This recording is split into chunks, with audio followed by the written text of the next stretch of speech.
Hey guys, Dylan Voss Family Racing again. Welcome back to the channel. If you're new here, thank you for watching along with us. We have just landed here in Fort Lauderdale from our third race of the season. This time we were in Norwalk, Ohio at Summit Racing Equipment Motorsports Park.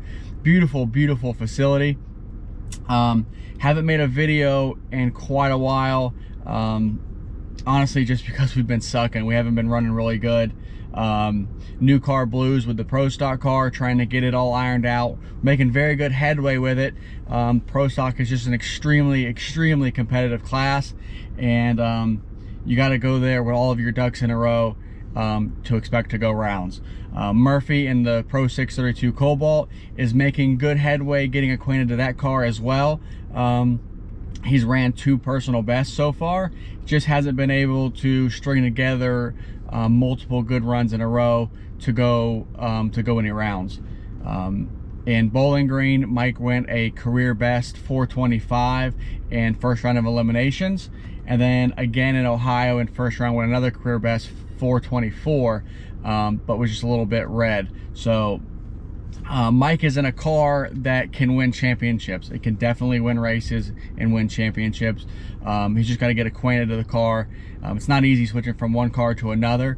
So that's where Mike is struggling a little bit right now.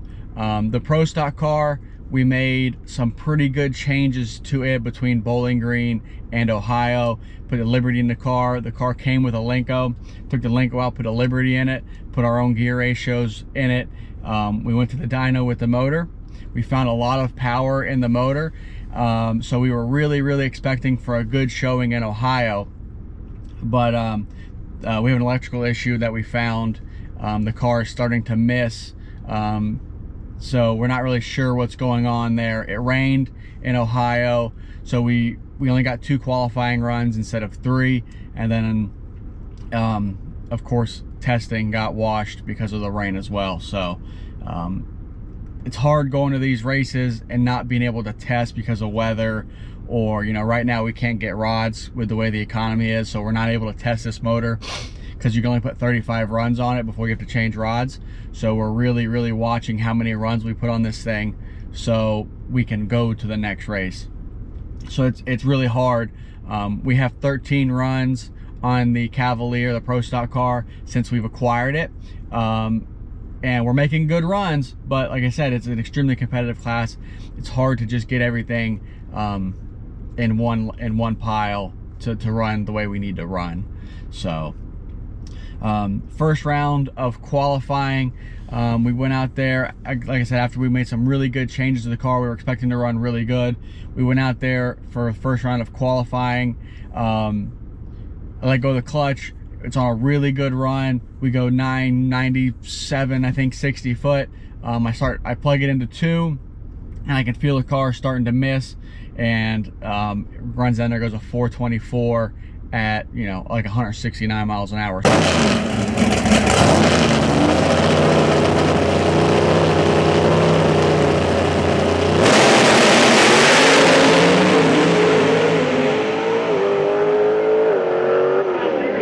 So we're 7 miles an hour off the pace, and we're a 1/10.5 back.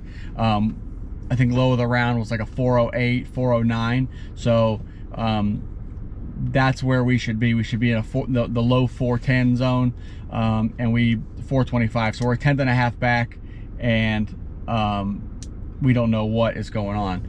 We get back to the trailer. The fuel regulator is a little low. We made some changes with it on the dyno, so we went back to what we knew and go out there for Q2. Same thing. We made some changes to the car. It picked up when a 419.1, but still didn't fix our problem. It was still only 171 miles an hour.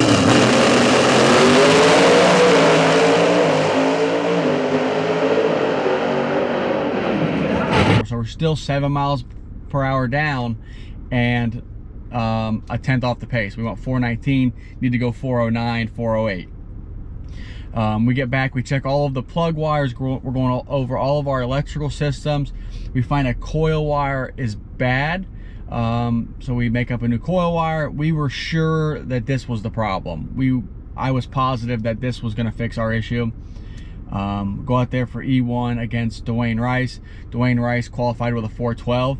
I know we can run that if the car runs good. Again, we let go of the clutch. We're both off the line about the same time. I'm 050 on the tree, he's 063, so we're I got 100th on him on the tree, and about 3:30 I see him start to walk by me, and our miss is still here.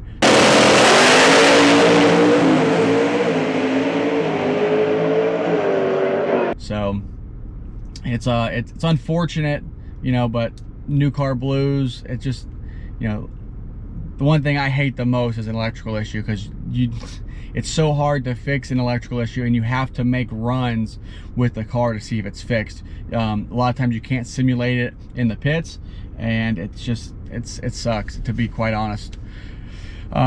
Murphy, we left off at Bowling Green. Murphy went a career best in first round of eliminations, 425. So we had really good hopes for Mike in the Cobalt. We went out there for the first round of qualifying, and Mike kind of gets lost in the car, lets go of the clutch before the ambers drop, and he gets a no time left before the tree was activated.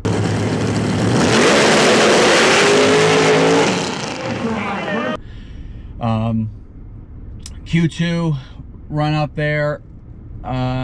Mike doesn't arm the nitrous system, so he lets go of the clutch. It shuts the motor off. Again, doesn't get off the racetrack.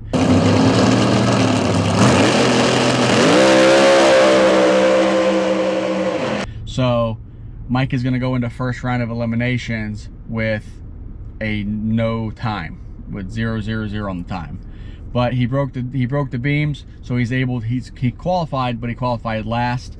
Go out there for first round of eliminations. He has to run Daryl Stewart, the #1 qualifier. Mike lets go of the clutch. He's a little red, but runs it down there, runs a 424 to Daryl's 422. Another career best for Mike.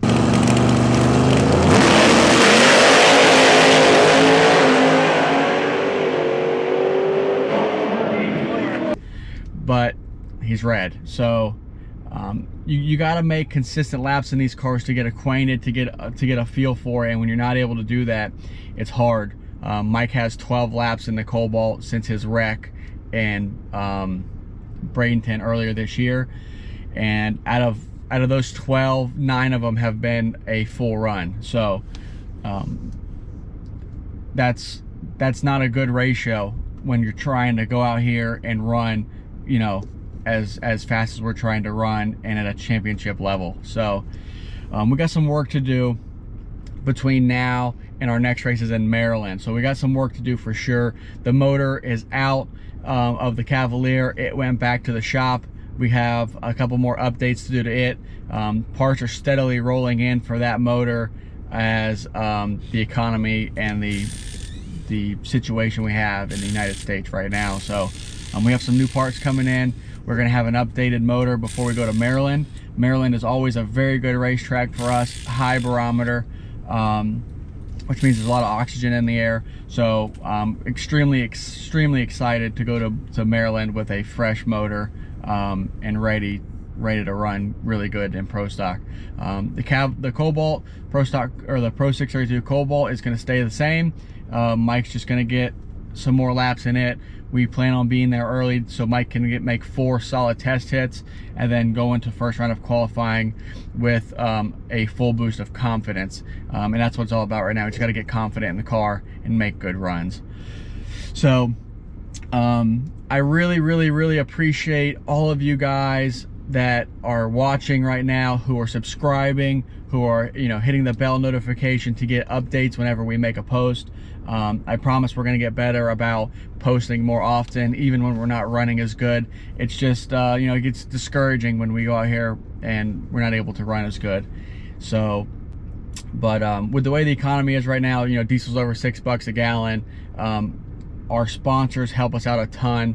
Vigilante Associates, Liquid Moly, Race Light Lithium, Voss Racing Engines, Voss Wheelie Bars, Liquid Moly. Liquid Moly is a big supporter right now, and Vigilante Associates. I really appreciate those two companies a lot.